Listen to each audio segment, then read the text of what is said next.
We feel that this paper on microRNA 126 makes an especially interesting and important contribution to the field of vascular biology. We first got started doing this work through our observation that a number of microRNAs changed in abundance in various cardiovascular disorders. And in looking at several of these microRNAs, one really stood out to us, and that was a microRNA called miR-126. We were fascinated by miR-126 for several reasons. First, we knew that it was dynamically regulated in various cardiovascular disorders. Secondly, our work and prior work from others in the zebrafish indicated that microRNA 126 was expressed specifically in endothelial cells.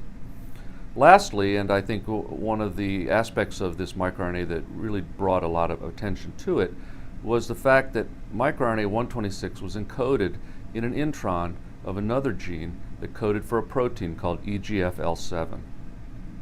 Previous work on EGFL7 had suggested that it was important for maintaining vascular structure and integrity.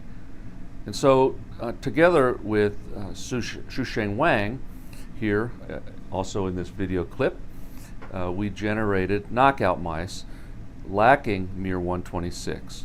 Now this required a great deal of genetic precision because we wanted to eliminate miR-126 in the intron of the EGFL7 gene without perturbing the expression of EGFL7. Prior work from another group had shown that a genetic mutation, deletion mutation, that eliminated EGFL7 led to vascular abnormalities. It was particularly interesting that the deletion that was engineered in that other study also deleted the region of the intron that encoded miR-126. So when Xusheng generated these knockout mice, he found that a subset of mice lacking miR-126 died during embryogenesis with vascular defects, but others went on to survive to adulthood, which enabled us to look at vascular phenotypes in the adult. So this is Xusheng Wang. He was a postdoc in our lab when this work was initially carried out, and now he has his own independent laboratory at UT Southwestern. Xusheng is continuing to work on the role of microRNA 126 in vascular disorders, particularly in disorders of the retina. So Xusheng, why don't you give us a little background on how you made the important discoveries in the paper and what you think they mean? Okay, so basically, when I started my postdoc at Eric's lab, I was very interested in understanding the mechanism of vascular development and the disease.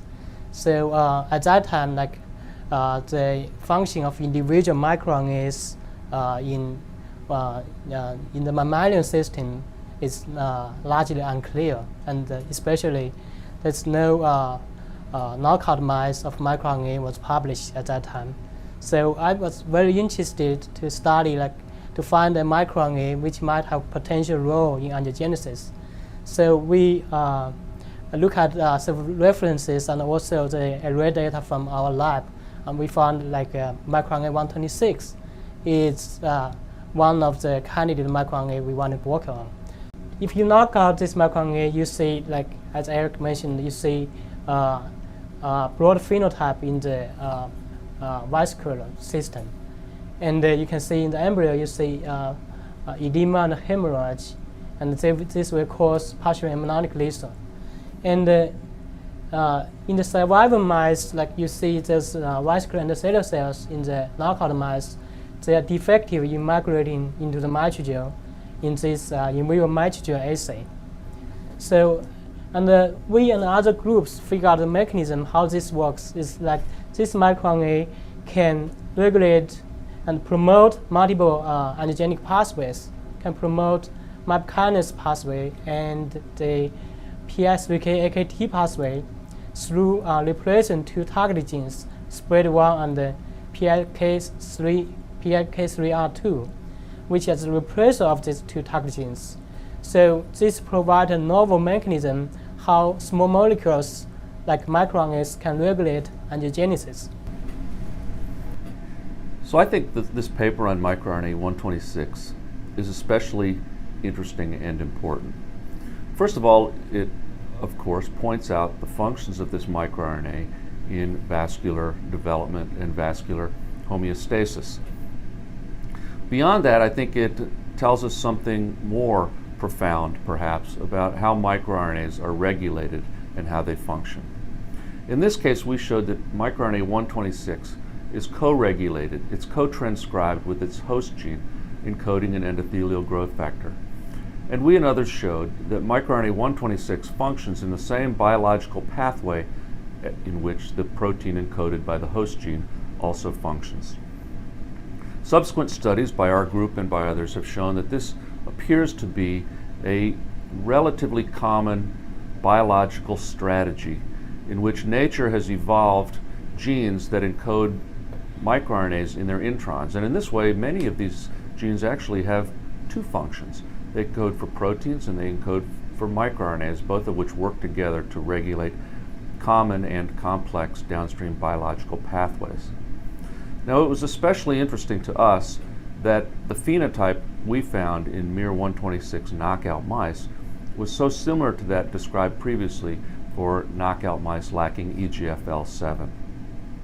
This raised the possibility that the original phenotype described for the deletion of that protein coding gene might in fact be due to the inadvertent deletion of this microRNA in the intron. And indeed, work carried out in parallel by Kelvin Kuo at Stanford showed that mutations in EGFL7 that did not affect miR-126 lacked the phenotype that was seen in the larger mutation that affected both genes. And I think this then instills a word of caution to the field. That is, it is likely, given that about 30% of the nearly 1,000 microRNAs that are known exist within introns of protein coding genes, it's highly likely that there are some protein coding gene mutations that have inadvertently inactivated intronic microRNAs, and it may be useful to retrospectively go back and look carefully at many protein coding gene mutations to determine whether microRNAs might have been perturbed in the introns of those genes. Going forward, we believe that miR-126 has many important therapeutic applications, particularly in the settings of vascular angiogenesis, tumor angiogenesis, and various vascular retinopathies. And those are the types of studies that Shusheng intends to carry out in his own independent laboratory.